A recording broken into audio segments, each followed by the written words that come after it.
Hi friends, ఇది వచ్చేసి Samsung Galaxy S23 FE. So ఇది వచ్చేసి మనము కెమెరా టెస్టింగ్ చేద్దాం. వీడియో కెమెరా, ఫ్రంట్ కెమెరా వచ్చేసి మనకు 10 మెగాపిక్సెల్ కెమెరానే ఇది. కాకపోతే అన్ని ఫీచర్స్ ఉన్నాయి దీంట్లో. 10 మెగాపిక్సెల్ కెమెరాకే ఇది మనకి ఫిక్స్ అయి ఉంటుంది. సో దీంట్లో ఏంటంటే మన ఎక్సర్సైజ్ ఇట్లా మనం నడుచుకుంటూ పోయినా ఏదున్నా కానీ దీని క్లారిటీ అయితే తగ్గట్లేదు. సో దీనికి ఇట్లా మనం అంటే షేకింగ్ కూడా లేదు. సో మంచి స్టేబిలిటీ అయితే ఉంది. ఇట్లా మాట్లాడకుండా నడుస్తున్నాము. సో ఇంకోటి ఏంటంటే దీంట్లోనే మనకి పోర్ట్రేట్ వీడియోస్ కూడా చేసుకోవచ్చు. అట్ ద సేమ్ టైం మనము ఇలా మనం నడుచుకుంటూనే బ్యాక్ కెమెరా. సో ఇప్పుడు మనం బ్యాక్ వ్యూ అనేది ఆన్ చేసినాము. సో ఇది కూడా మనకి బ్యాక్ వ్యూలో కూడా నడుచుకుంటూనే మాట్లాడుతున్నాము. సో మంచి క్యాప్చర్ చేస్తుంది. సో స్కై కలర్ చూడండి, లీఫ్ కలర్ చూడండి, సో ఈ గ్రాస్ కూడా చూడండి. సో ఈ రకంగా మనము at the same time back కెమెరాని కూడా రెండు తీసుకొని బ్లాక్ సైడ్ వాడడానికి కూడా దీన్ని యూజ్ చేసుకోవచ్చు. సో ఇదే కెమెరాని నేను పోర్ట్రేట్లో చూపిస్తాను మీకు. ఇదంతా కూడా ఇప్పుడు మనకి వెనక బ్యాక్గ్రౌండ్ అంతా ఈ రకంగా ఉంది కదా, పోర్ట్రేట్లో చూద్దాం ఏ రకంగా ఉంటుందో. సో దీనికోసం అయితే మనం ఆపి మళ్ళీ పోర్ట్రేట్ సెట్టింగ్స్. సో చూడండి ఫ్రెండ్స్, ఇది వచ్చేసి మనకి portrait camera. So portrait settings అవసరం లేదు. మనం జస్ట్ మోర్ అనే బటన్లో వెళ్ళి మోర్ ద్వారా వెళ్ళినట్లయితే మనకి పోర్ట్రేట్ వీడియో అని ఉంటుంది.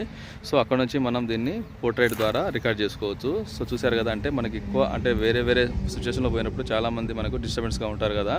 సో అలాంటి ఏరియాలో ఏంటంటే ఈ పోర్ట్రేట్ ఆన్ చేసుకున్నప్పుడు వీళ్ళు వెనక వాళ్ళంతా దానికి మనకి బ్లర్గా కనబడి మన వాయిస్, మన ఫేస్, అంటే మన ఫ్యామిలీ, మన చుట్టుపక్కల అంటే మనం ఉన్న లోకాలిటీ ఇద్దరు ముగ్గురు సో చాలా నీట్గా అనేది అది క్యాప్చర్ చేసి వీడియో కూడా రికార్డ్ చేస్తుంది. సో సామ్సంగ్ గెలాక్సీ ఫోన్లో ఇది ఒక గొప్ప విషయం. అన్ని గెలాక్సీలో కూడా అప్డేట్స్లో వస్తుందో తెలియదు, కానీ ఈ మోడల్లో అయితే కన్ఫామ్గా నేను చూశాను, ట్రై చేశాను. చాలా బ్లాగ్స్ కూడా మనకి పోర్ట్రేట్లో వీడియో రికార్డింగ్, స్టేబిలిటీ కానీ, దీని వాయిస్ రికార్డింగ్ కానీ. ఇంకోటి ఏంటంటే దీనికి మైక్రో కెమెరా ఉంటుంది. సో మనం ఇంతకుముందు ఏంటంటే ఏదైనా కెమెరా ఒక స్పీకర్ పట్టుకొని మాట్లాడాల్సి వచ్చేది. సో దీనికైతే అవసరం లేదు. సో దీంట్లో ఏంటంటే మనకి డ్యువల్ స్పీకర్స్ ఉంటాయి. మనం మైక్రో వాయిస్ ఉంటుంది కాబట్టి మనం మాట్లాడేటప్పుడు కూడా అది మన వాయిస్ అనేది క్యాప్చర్ చేసుకుంటుంది. సో నేను మంచి ఎండలో ఉన్నాను. సో ఎండలో కూడా చాలా హ్యాపీగా క్యాప్చర్ చేసి వీడియో రికార్డింగ్ కూడా చూస్తుంది. నా వాయిస్ రికార్డు కూడా సో చాలా బాగా అయితే వినిపిస్తుంది. చూసారు కదా ఫ్రెండ్స్, చూడండి నేను స్పీడ్గా కూడా నడుచుకుంటున్నాను. సో జంప్ చేసి రన్నింగ్ చేసినా కూడా ఆ బ్లర్ అనేది తగ్గట్లేదు, ది స్టేబిలిటీ కూడా తగ్గట్లేదు. సో చూడండి.